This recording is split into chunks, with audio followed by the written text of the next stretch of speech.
Good evening, Lizzie Boys, and welcome back to my channel. Today I wanted to talk about some more Monster High, as well as one little Bratz news thingy.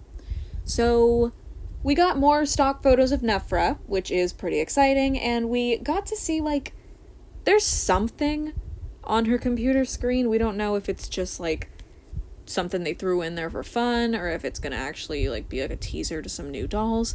We don't know. But I wanted to talk about that anyway, and like I said, there is one Bratz-related thing to talk about, so yeah, let's just get into it.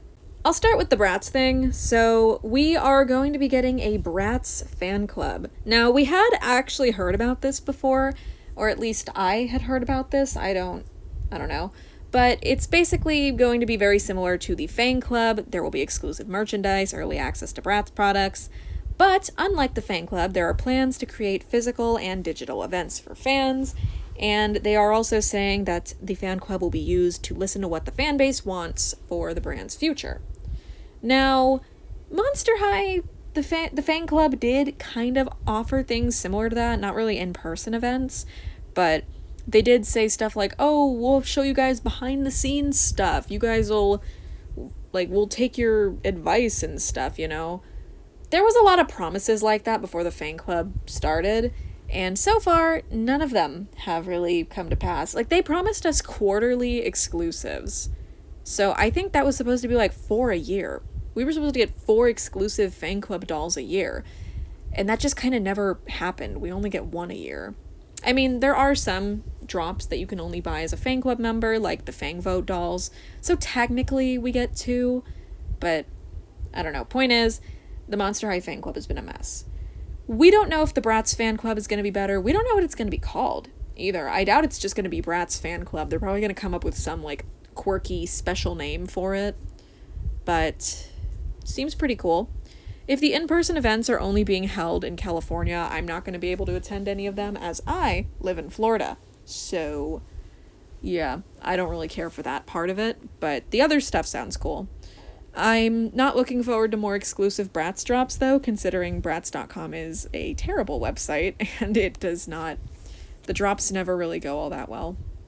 I'm still mad about my experience with Regina. Did my parents get her for me? Yes, but I was upset I failed myself, you know? Felt like failing myself. But yeah, that's everything we know so far. On to Nefra. So I did talk about Nefra the other day when we had one photo of her from the Mattel customer service website, but now we have tons of photos of her, and we get to see her in her entirety. So we've got this one of her with her sunglasses holding all her accessories. She's so gorgeous. Got this one of her with all of her accessories. We get to see the front and side view of her shoes.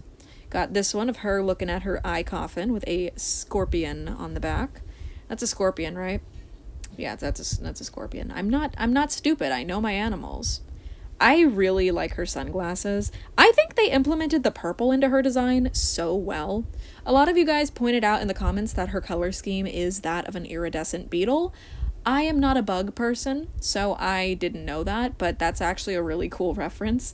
I really like that G3 has been playing with other aspects of Egyptian culture when it comes to Cleo and Nefra. Don't get me wrong, they did that in G1 as well, but it really feels more prevalent in this generation, because in G1, I feel like most of Cleo's outfits would usually just be oh, she's wearing gold and black and teal, and she's got mummy wraps on, you know? I felt like the mummy wraps were the main thing that they were doing. But, you can see a lot more, I would say, going on with the characters this time around. I don't know, maybe I'm dumb, maybe I'm wrong. Cleo obviously had a bunch of dolls that were all about her scaritage, gotta use the monster pun there, but I don't know, I just like the way G3's been handling it a bit better. I just really like the way that Nefra looks. I think she's gorgeous. Adding the purple was definitely a bold move, but I think it paid off, and if anything, it makes it feel less random in her color scheme, having it be multiple places on the doll. It's in her hair, her eyes are purple, she's got it around her neck, got it on her belt, it's on her dress, it's on her shoes, Putting just a little bit of purple on every aspect of her really ties it in, It makes it feel less random than, say, her original G3 design, where it was basically just on her dress and nowhere else, so it looked kind of awkward. This is another thing people have been talking about. So you can see Nefra's laptop screen here, and on it seems to be some other characters. Like, we've got one girl in the top right corner with a vitiligo. There's a dark-skinned girl in the bottom middle row. Doesn't seem to be the same character as the one with vitiligo. Granted, we don't actually know if these are characters. They might just be, like, random faceless, like, jewelry models. But this one seems to be Cleo. Some people are speculating that this might be, like, Cleo's next core refresh doll, because it is confirmed that we're getting a secondary core refresh line for the main 5, I think it's going to be. Most likely it's going to be the main 5. I'd like it to be the other characters, too. Like, it'd be nice for characters like Abby and Toralei to get a core refresh. Just my opinion. Maybe Gulia. Maybe they could finally save her. But, honestly, I don't think this looks elaborate enough to be a core refresh design.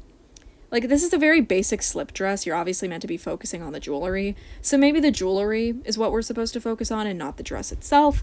Because if this was her next core refresh doll, it'd be a major downgrade from, you know, the original core refresh release. But it's just my 2 cents. I do see some interesting pieces here, though. Like, maybe these are foreshadowing future dolls. Like, maybe we'll get some kind of Cleo or Nefra fashion closet, and it'll come with these pieces, with these jewelry pieces. I'm not sure, but it is a very interesting, like, little thing to see. It's definitely a reference of some kind. I mean, they do this all the time. They're always making references. Like, Venus's doll, one of her accessories was, like, a notebook that had a scratch mark in it that was supposed to be foreshadowing for her and Howleen, like, being a thing in G3. The ships in G3 are so random, I can't lie. Like, Manny and Twyla, Venus and Howleen. What about Venus and, that's not who I meant to say. What about Howleen and Twyla? Also, on Cleo's, Nefra's phone, you can see that she's texting Cleo. So this is, like, one of the first times we've gotten an eye coffin that doesn't just have a bunch of, like, app icons on it. That's kind of nice. I'd like if they did stuff like that in the future, like, more often. All in all, I think Nefra is super pretty. This is definitely one of the strongest G3, like, core releases. I feel like I say that every time we see a new core release, but I don't know, she's pretty solid. Her hair is super long from the looks of it, or at least it's a good length, you know? She has a very high ponytail, so I imagine when you take that down, it's gotta be, like, at least past knee length, right? Probably. I could be wrong. I don't know, man. And also, her stupid beetle doesn't look horrifying. Most G3 pets, I feel like, have the issue of being terrifying to look at, just dreadful, but I like the way the beetle looks here. I do still think it's weird, though, that they renamed it from Azor, or Azora. Was it Azor or Azora? Because whenever I say Azora, I immediately think of the Owl House. But yeah, this beetle has been renamed to Lavish for some reason. I don't know if it's another copyright thing, kind of like how Mattel can't use the name Shiver anymore, and thus in merchandise they either removed the name of Abby's pet or renamed it to Tundra in the instance of G3 Abby's pet. Maybe there was some kind of thing like that with Lavish. What is your dead name? I don't remember the beetle's dead name, guys. But yeah, overall, very cute little stupid beetle thing. Yeah, could use a little more paint detail, I guess. Like, the legs being all blue, it's a bit weird. But anyway, Nefra. Nefra's gorgeous. Did I tell you guys that I have a friend who's planning to buy 15 of her? Also, when it comes to the Bratz fan club thing, I'm wondering if, like, the fact that they want to listen to the fans means that maybe they'll put up polls for stuff they'd like that we would like them to collaborate with, you know? So, with how people were, like, begging them to do a Sabrina Carpenter doll, like, maybe they'll give us, like, a box and be like, oh, who's an artist you'd like us to collaborate with? And then they'll try to get that collaboration. I don't know. That could be cool. I am just hoping that this is better than the fan club is, because, you know, Bratz has the opportunity here to one-up Mattel, you know? Because those two are always at each other's throats. So this is like the perfect opportunity for them to stick it to Mattel. Be like, hey, look, we actually listen to our fans, and they love us for it. I mean, obviously people still feel betrayed after how terrible the Mean Girls drop was handled. That should not have been exclusive. it should have been way more accessible. People really wanted that collaboration. The fact that it actually happened is crazy, and it sucks that people weren't able to get them. Especially Katie. Katie is still like $500 on eBay, which is crazy. She should not be that much. She was $60 at launch. But yeah, I don't know. Maybe Bratz will get better. Maybe they'll get worse. Maybe we'll have Mattel Creations 2, because so far it's looking like that's what they want to do. Anyway, enough doom and gloom. I am genuinely hoping that maybe the Bratz fan club won't be so bad, but my expectations are on the floor, so. Anyway, I guess I'm gonna call it there. Not much else to talk about. I feel like I yapped way too much about Nefra, but whatever. I hope you guys enjoyed this video. Feel free to leave your thoughts in the comments below, and, I guess my question of the day is, what do you think the next Bratz exclusive doll is going to be? Do you think it'll be another collaboration? And if so, what do you think it'll be of? I hope they do Jennifer's body. I think that'd be a really cool Bratz collaboration. But yeah, thanks for watching. Hope you enjoyed, and I hope to see you in my next one. Bye!